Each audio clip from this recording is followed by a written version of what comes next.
Comienza un momento del día para conversar con los uruguayos, para hacer de nuestro país el mejor lugar para vivir y crecer. Vamos, Uruguay. Buen mediodía, buen domingo, oyentes Rural, amigos todos de todo el país que nos escuchan por esta radio. Les habla Pedro Bordaberry de Vamos Uruguay, del Partido Colorado, en este nuestro encuentro de los domingos de 12 a 12 y media. Estamos como 4 o 5 años que estamos, por suerte, todos los domingos conversando con ustedes. Y empezamos con un agradecimiento a la cantidad de saludos que hemos recibido. Graciela Mateau de tempranito estaba ahí pendiente, al igual que Marcia Cabral, Graciela desde Canelones, obviamente, Marcia desde San José, nos acompañó el miércoles, no la pude saludar a Marcia, la vi allá arriba en las barras.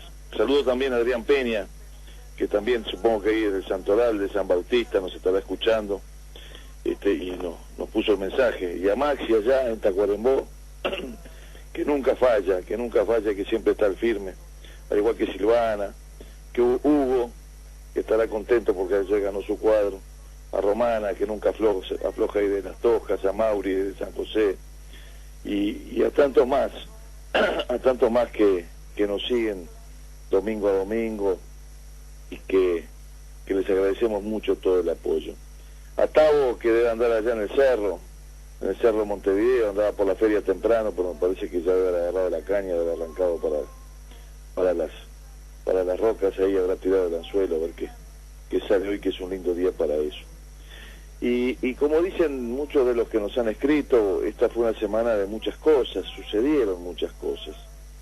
Y obviamente que cuando suceden tantas cosas siempre es bueno aclarar, analizarlo con más detenimiento, analizarlo con cuidado, analizarlo no con la perspectiva de la coyuntura, sino la perspectiva de ya el mediano y el largo plazo. En lo personal creo que fue algo muy bueno el aporte que hicimos en la interpelación al ministro de Economía. Nos parece que hicimos un aporte. ¿Qué es lo que tenemos que hacer en el Parlamento?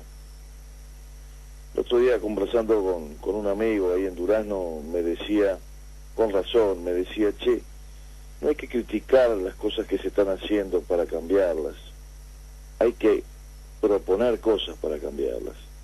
Me parece que eso es un poco el espíritu que tuvimos siempre desde Vamos Uruguay, y que quizás en estos años de lucha y primera experiencia, en el caso mío, de trabajo parlamentario, lo fuimos un poco perdiendo, y que tenemos que recuperarlo, sin lugar a dudas. Me parece que la instancia del otro día, de una interpelación a un ministro de Economía, desde la oposición, una instancia importante, tuvo como resultado valorado por todos, por los de nuestro partido, los de nuestro sector, pero también por los de los otros partidos de la oposición, y también por los de el oficialismo, como una interpelación positiva, como una interpelación distinta, como una interpelación que rescató el espíritu de las grandes interpelaciones en el Parlamento Nacional. Y eso obviamente que es quizás lo primero, lo más importante, que en el trabajo parlamentario, que en el trabajo del Parlamento se pueda recuperar ese espíritu positivo, que siempre fue la nota distintiva. Vamos Uruguay, cuando hace 6 años empezamos a trabajar, y lo fundamos ahí en Trinidad, en Flores, hace 6 años. Porque pusimos sobre la mesa los temas que preocupan a los uruguayos. La inflación que no es otra cosa que el aumento de los precios de los alimentos, del alquiler, en la feria, en el almacén, en el supermercado, el precio del tomate, del zapallo, de la carne, el aumento del precio del alquiler que se paga por encima de lo que a uno le aumentan, y obviamente que si a uno le aumentan tarde le están sacando parte de su salario. Y ahí hablamos de la inflación y las causas de la inflación y las propuestas de la inflación y el problema por donde tendríamos que ir para solucionarlo. Y creo que encontramos no mucha coincidencia en las medidas de corto plazo, pero sí es lo más importante, que es el concepto de que la inflación es mala. Porque habían aparecido algunos integrantes del oficialismo en los últimos días diciendo, bueno, el propio presidente de la República, diciendo que con la inflación no pasaba nada.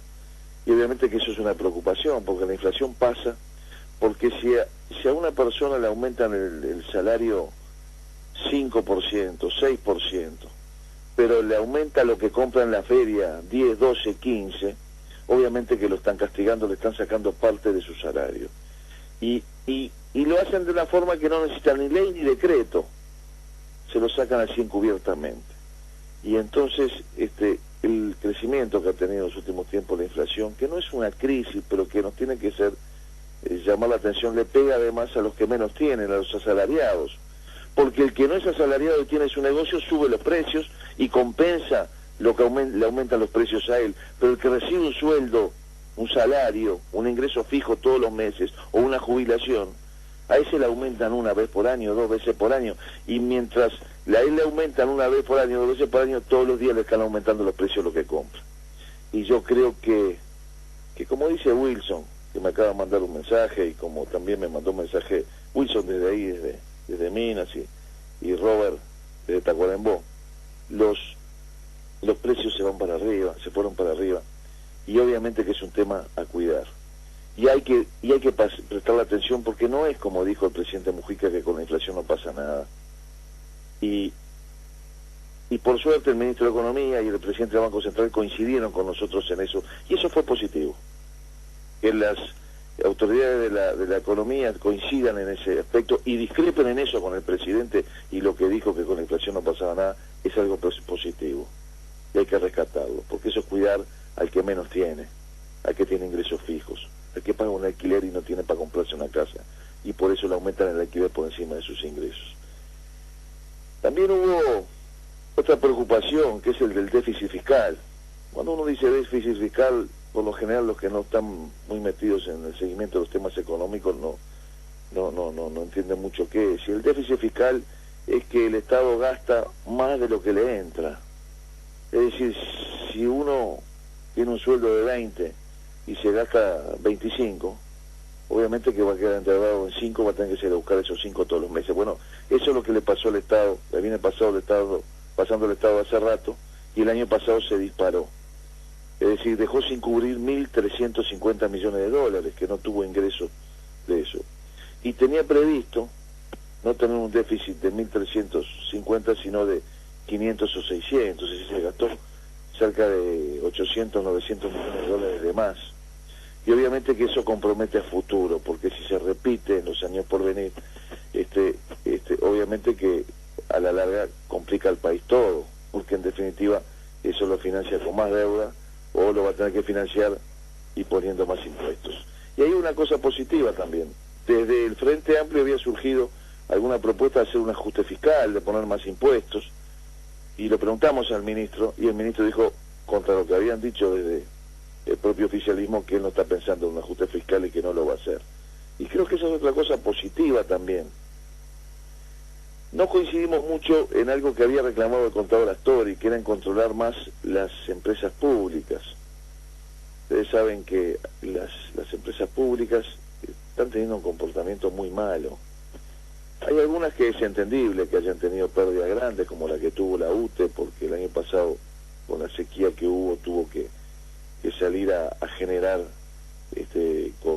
no con represas, que es muy barato, sino a partir de combustible, que es muy caro. Y bueno, eso es entendible, pero perdió 200 millones de dólares. Pero también preocupa mucho que, por ejemplo, AFE, que le recibe un subsidio de 20 millones de dólares, resulta que perdió medio millón de dólares. O sea, que le dan 20 millones de dólares de subsidio, igual pierde medio millón, o sea que perdió 20 millones y medio en los hechos, en el número grueso. Y ni que hablar que la OCE también perdió plata. Qué raro, porque han habido aumentos de tarifas y está teniendo todo este problema que está teniendo ahora. Y quizá el peor de la clase, obviamente, es ANCAP, que el año pasado perdió cerca de 150 millones de dólares y que proyecta un déficit muy grande para este año, y que ha aumentado su pasivo de una forma enorme.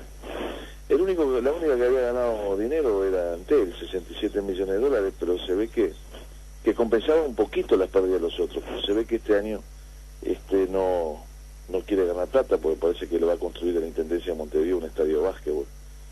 Esas cosas raras, ¿no? ¿Por qué le construye la Intendencia de Montevideo un estadio de básquetbol y no se lo construye la Intendencia de Durazno, por ejemplo? O la de Tacuarembó, o cualquier otra, ¿no?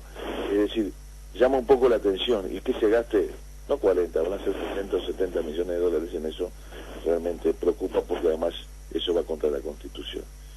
Pero sobre todo lo que nos preocupó es que cuando nosotros hicimos nuestras las palabras de Astori, que había reclamado mayor control en el gasto de los entes autónomos, de las empresas públicas, el ministro lo negó.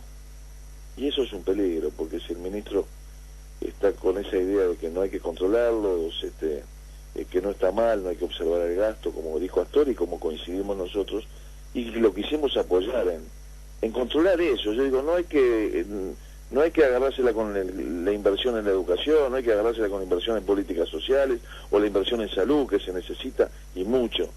Lo que sí hay que tener cuidado con cuando el presidente ANCAP se compra un avión, hay que decirlo con todas las letras, ¿no? Cuando la presidenta de Antel se ve que quiere competir con el presidente de ANCAP, entonces sale a decir que va a construir un estadio de básquetbol, a construir un estadio de básquetbol a la Intendencia de Montevideo. Es ahí donde hay que tratar de adelgazar a esos para engordar a la educación, para engordar a la salud, para engordar a las políticas sociales y hacerlo bien. Y me parece que ahí es donde lamentablemente no encontramos con el ministro una sintonía. Y lo otro que creo que nos preocupa a todos es el atraso cambiario. Yo creo que todos los uruguayos lo ven. Antes tener $100 en el bolsillo era plata. Uno se tocaba cada rato a ver si todavía estaba el billete ahí. Y hoy $100 son 1.800 pesos. Que igual uno se toca para ver si están, pero no tienen la fuerza, el valor que tenían antes. ¿Y qué es lo que sucede con eso? Que al valer tan poco el dólar en el Uruguay, resulta que se nos hace muy barato los uruguayos el exterior. Entonces es más barato, en lugar de fabricar algo, importarlo. Estábamos todos viendo cómo se importan cosas de la Argentina, de afuera. Cerró hace unos días una fábrica de cocinas, de Elne, y cuando averigüé qué había pasado con eso, me dijeron, y bueno, se importaron miles de cocinas a $70 cada cocina. Entonces es imposible competir en Uruguay. Y no nos damos cuenta que si vamos a gastar del otro lado, porque es más barato, y es lógico que el que ve la oportunidad lo haga, yo no critico a los que lo hacen, pero en realidad estamos quedándonos sin trabajo en el Uruguay. Y eso que se llama atraso cambiario, y eso que se llama pérdida de competitividad, que no solamente está integrado por la moneda, pero que el valor de la moneda es algo muy importante, fue negado por el ministro Lorenzo. Pero fue negado, pero pasaron unas cosas lindas después. A los 2 días, el Ministerio de Economía puso unas medidas para el 0 kilo en la frontera, lo cual está reconociendo la diferencia cambiaria con Argentina.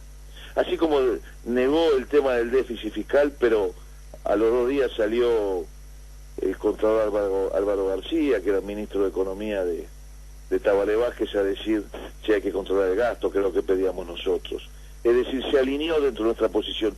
Y en los días por venir estoy seguro que del Ministerio de Economía van a venir más alineamientos de ese tipo.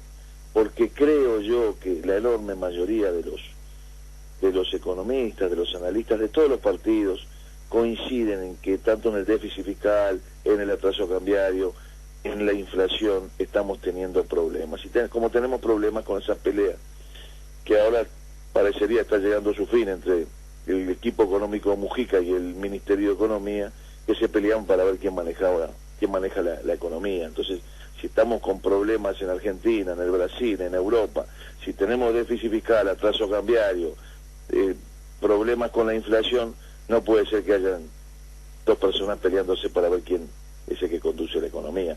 Es una falta de responsabilidad para con todo el país. Por eso creemos que fue un llamado de atención a tiempo, y así encaramos nosotros la actividad parlamentaria. No esperar que ocurra el desastre, sino anticiparnos. No esperar a que la cosa esté mal para ahí criticar, sino a tiempo, cuando se está a tiempo de tomar las medidas, de cambiar un poco el rumbo, avisar y ponerse por delante, como hicimos hace 4 o 5 años con el tema de la inseguridad, cuando entregamos 50 propuestas a Tabaré Vázquez, entre ellos propuestas de cambios muy profundos, que recién ahora, en estas últimas semanas, el Frente Amplio y el ministro Bonomi empiezan a considerar y aplicar. No queremos esperar 5 años para que ocurra el problema, queremos, y esa fue la intención del miércoles pasado, de que tuvieran tiempo para cambiarlo. Se viene un momento del año muy especial para la gente de La Valleja. El amigo Wilson Agesta me pidió que los recuerde, Minas y Abriles, ahora el 13-14, y lo voy a dejar con una canción que habla de eso, y en 2-3 minutitos, mientras prendo el fuego, que vengo tarde, vuelvo para conversar con ustedes. Adelante, Ángel. Soy fruto de los cerros, mi cuna fue de piedra, y mi tumba será también, sin duda, algún rincón soleado de la sierra. Nací, crecí como el clavel del aire, prendido entre las grietas de esas piedras pizarras de mi pago, de aquel bravo y arisco La Valleja.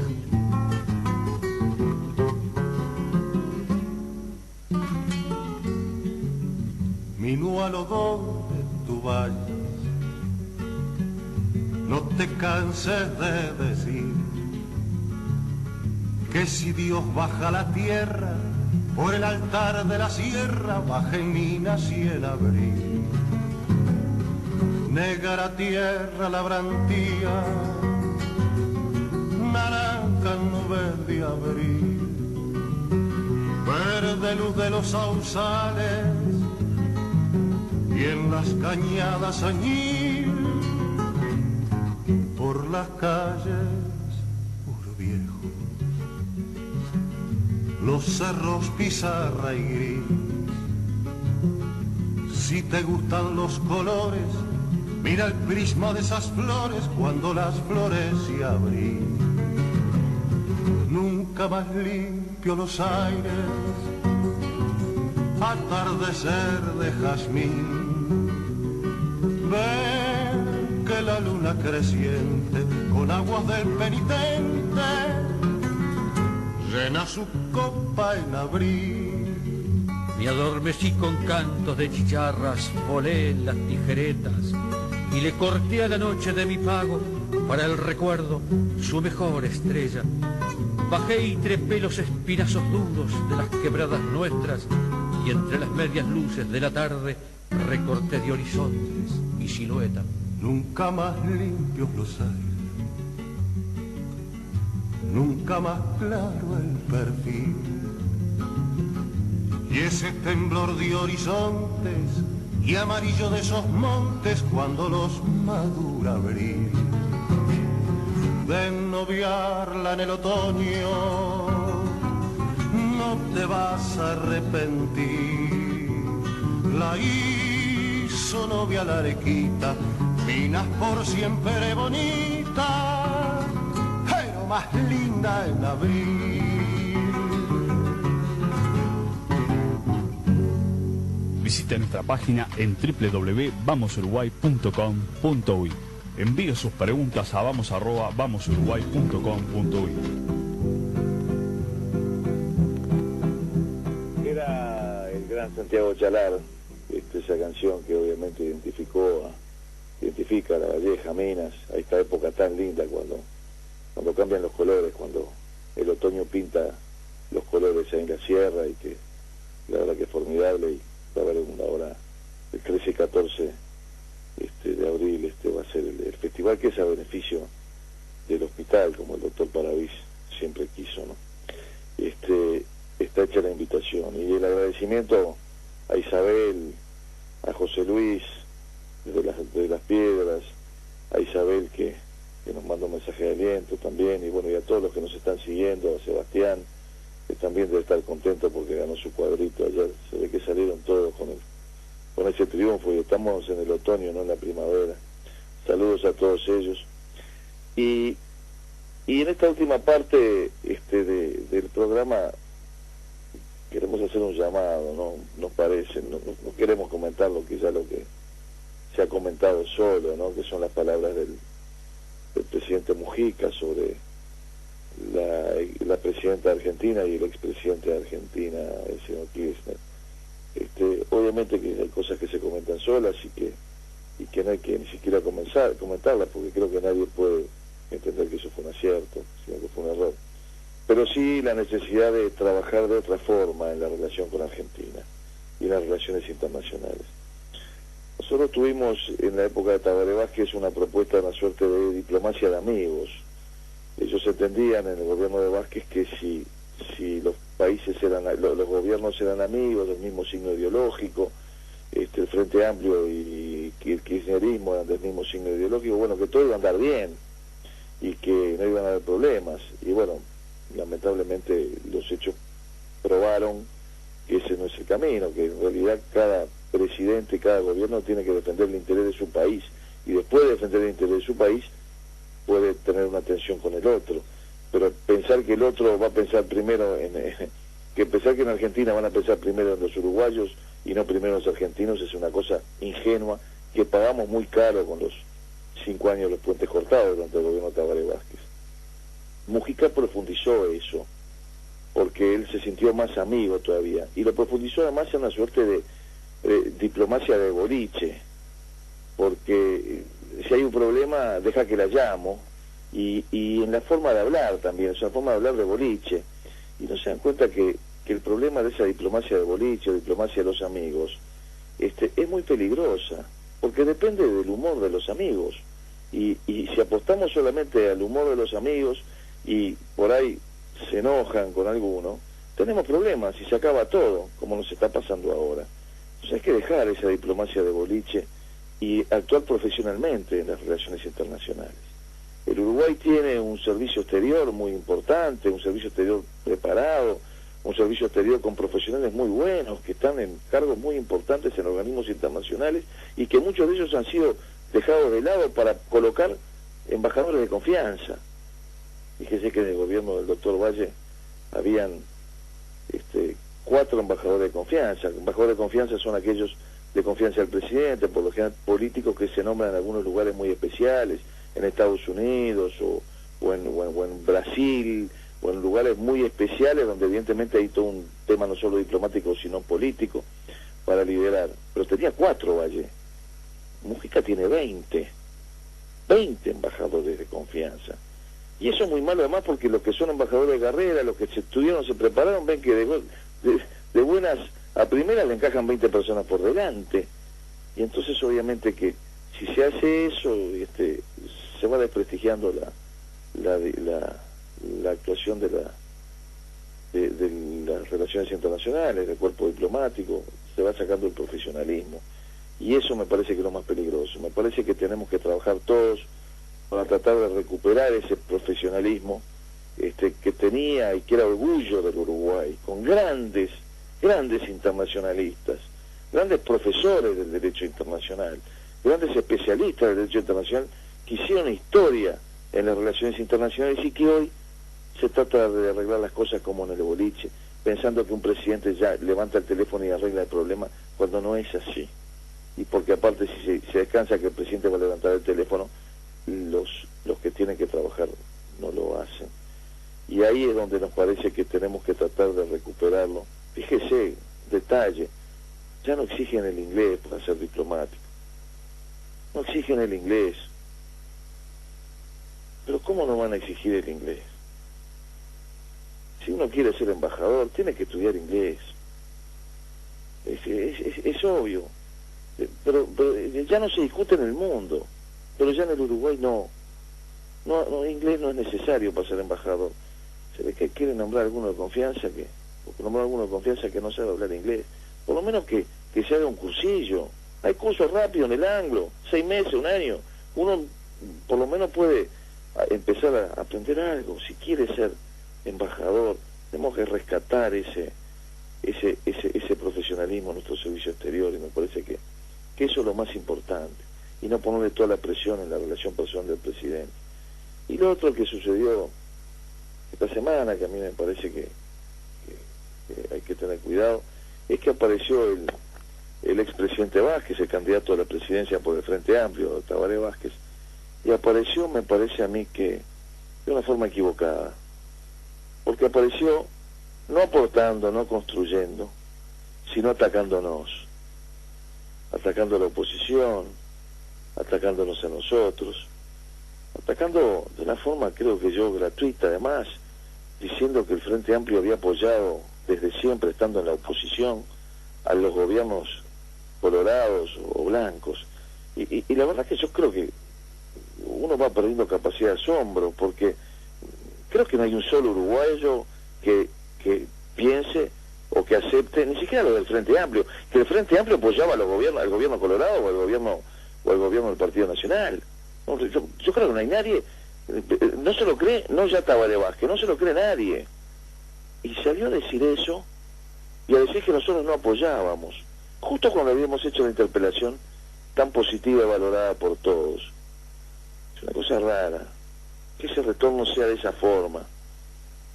No es el camino. El próximo gobierno, espero que gane el Partido Colorado, pero si no lo hace y lo gana otro partido, va a necesitar de todos, porque todos sabemos que no va a haber mayoría parlamentaria.